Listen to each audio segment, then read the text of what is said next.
Welcome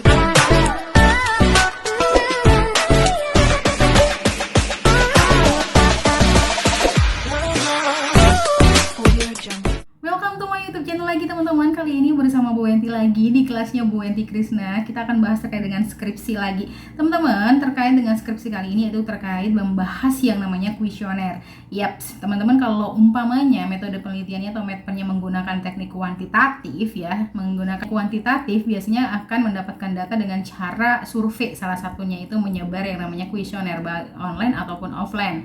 Nah, biasanya kebanyakan kalau sekarang digital itu online ya, dengan Google Form dan lain sebagainya. Nah, tips sekarang adalah terkait dengan bagaimana meyakinkan si audiens ataupun si responden ini untuk mau mengisi yang namanya kuesioner yang teman-teman berikan. Kan ada kadang-kadang males banget ya, dan lain sebagainya lah ya, alasannya itu banyak, males lah, apalah, tidak menarik dan lain sebagainya. Nah, apa nih tipsnya agar si audiens atau responden mau untuk mengisi yang namanya kuesioner kita, baik online maupun offline? Oke, baik teman-teman, untuk yang pertama teman-teman, ini sebenarnya kalau untuk yang pertama ini kayaknya udah banyak yang dilakukan ya, atau masih sedikit ya, yaitu memberikan reward ya. Reward itu sekarang banyak ya, bisa online juga bisa offline. Kalau yang online biasanya salah satunya memberikan yang namanya pulsa dan lain sebagainya sejenisnya gitu ya.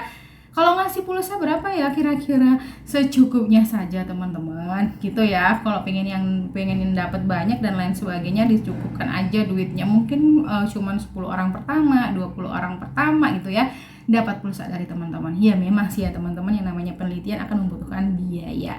Tapi kan lumayan ini kalau online. Tenaganya, waktunya bisa diminimalisir ya kan. Yang pertama adalah reward. Kalau umpamanya offline tadi, kalau online kan tadi berupa pulsa dan sejenisnya. Dan kalau offline banyak ya teman-teman yang bisa ngasih ballpoint yang cantik, yang cute, atau apalah souvenir-souvenir lucu, gantungan kunci dan yang lain sebagainya, itu udah umum sih ya. Tapi kalau mau ngasih yang spesial, unik dengan harga terjangkau juga boleh banget teman-teman. Oke?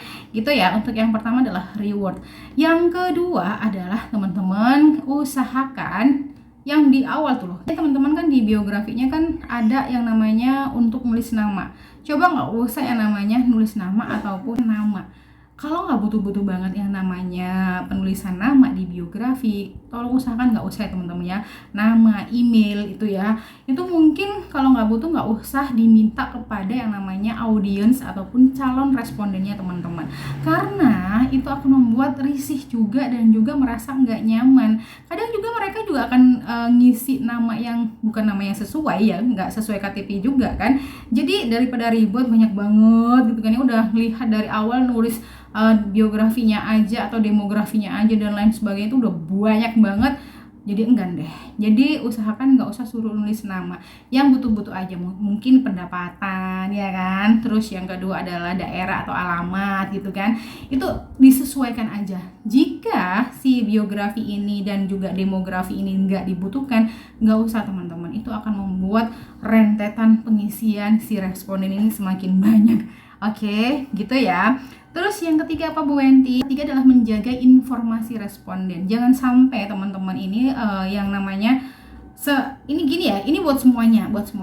Jika teman-teman sudah diberikan yang namanya respon dari si responden ini, buat peneliti semuanya yang dijaga ya baik-baik ya, karena kadang kalau umpamanya ada yang nggak bisa menjaga dengan baik, itu akan berimbas kepada peneliti-peneliti selanjutnya. Malas, nanti dataku hilang, nanti dataku nanti kesebar ya kan, nanti dataku begini begitu. Jadi trustnya terhadap peneliti nanti akan berkurang teman-teman. Mari kita jaga nama baik kita semua sebagai seorang peneliti gitu ya. Jadi jaga benar-benar privacy dan juga biodata atau data yang diberikan oleh responden. Yang selanjutnya adalah terkait dengan sosialisasi. Teman-teman, kalau umumnya teman-teman mau ngasih responden ini terkait dengan teman-teman kalau mau memberikan kuesioner, alangkah baiknya sosialisasi dulu. Kalau Google Form gimana sosialisasinya? Biasa kan ada tulisannya gitu ya, disosialisasikan dulu tujuannya apa, kan kayak gitu ya. Jadi itu teman-teman, jadi disosialisasikan dulu, kulo nuwun dulu teman-teman ya. Kalau pengen orang yakin untuk benar-benar ngisi kuesionernya teman-teman, kulo nuwun ya. Salam sapa dulu, assalamualaikum dan lain sebagainya dan sejenisnya, maksud dan tujuannya, topiknya apa dan lain sebagainya, disosialisasikan dulu. Jangan langsung kirim Google Form padahal juga nggak kenal gitu kan ya. Ada juga sih sebenarnya dari yang namanya temennya ke teman gitu kan, lalu di share. Nah kalau sebelum di share itu tolong dikasih sosialisasi dulu dengan salam sapa yang baik, izin yang baik, dengan bahasa yang baik, agar orang tertarik untuk bisa mengisi yang namanya kuesionernya teman-teman. Ingat ya, sosialisasi dulu dengan bahasa tulis ataupun non tulis yang baik. Dengan bahasa tulis yang baik, kalau teman-teman pakai yang namanya online, kalaupun teman-teman mengumpulkan orang banyak, sapalah mereka dengan bahasa yang baik juga. Minta izin dulu untuk bisa diisi Google Form-nya atau kuesionernya tersebut. Oke, itu ya teman-teman. Dan ini sih yang kalau yang kelima ini sesuai penelitian aja sih ya. Kadang-kadang itu ya, aduh banyak banget pertanyaannya, capek ya sebagai responden ngisinya gitu kan. Nah kalau bisa diminimalisir pertanyaan-pertanyaan, kalau udah ada pertanyaan yang agak sama dengan pertanyaan sebelumnya, mending di skip aja ya. Jangan terlalu bertele-tele dengan pertanyaan yang hampir sama. Jadi ada satu variabel pertanyaannya banyak dan itu sebenarnya sama gitu. Tolong diteliti lagi yang namanya pertanyaannya teman-teman. Jadi jangan mengulang-ulang pertanyaan di sebuah kuesioner yang akan disebarkan oleh teman-teman. Gitu ya teman-teman ya. Bisa dipahami ya. Semoga bermanfaat ya teman-teman dan sukses selalu untuk skripsinya, penelitiannya, dan assalamualaikum warahmatullahi wabarakatuh. Terima kasih banyak tuh.